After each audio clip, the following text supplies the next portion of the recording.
যুগে যুগে আল্লাহ সুবহানাহু ওয়া তাআলা নবী রাসূল আলাইহিস সালামগণকে এক এক জাতির মাঝে প্রেরণ করেছেন। কেন করেছেন? সেই জাতির মানুষ যেন সেই নবীকে, সেই রাসূলকে মেনে নেন, মেনে নেওয়ার মাধ্যমে আল্লাহর আনুগত্য করেন। যদি ওই জাতির মাঝে কোনো মানুষ আল্লাহ এবং তার রাসূলের আনুগত্য না করে, তাহলে এটা হবে তার পরকালীন জীবনে আক্ষেপের কারণ, আফসোসের কারণ।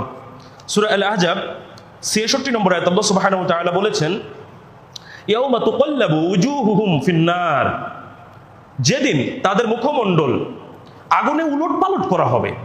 কাদের? যারা আল্লাহ এবং তার রাসূলের আনুগত্য করেনি, বিধান মেনে নেয়নি, তাদের মুখমণ্ডলকে আগুনের উপরে উলটপালট করা হবে।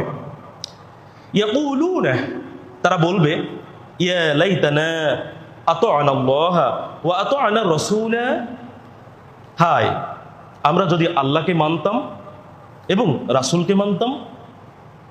যখন আগুনের সম্মুখীন হয়ে গেছে, কেন হয়েছে?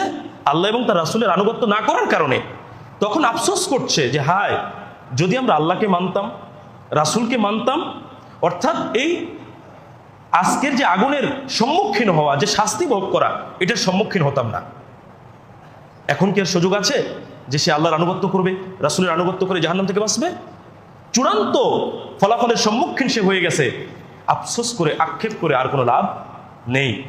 এই জন্য মূলত যারা আল্লাহ এবং তার রাসূল সাল্লাল্লাহু আলাইহি ওয়াসাল্লামের আনুগত্য না করে দুনিয়া থেকে বিদায় নিবে, এটা হবে তাদের আক্ষেপের কারণ, এটা হবে তাদের আফসোসের কারণ।